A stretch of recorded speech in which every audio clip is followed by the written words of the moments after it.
E o Senhor está dizendo: eu quero que passe tempo comigo.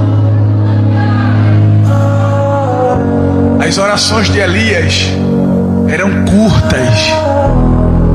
Pode ver, irmãos. Curtas. Era curta porque ele já tinha uma bagagem.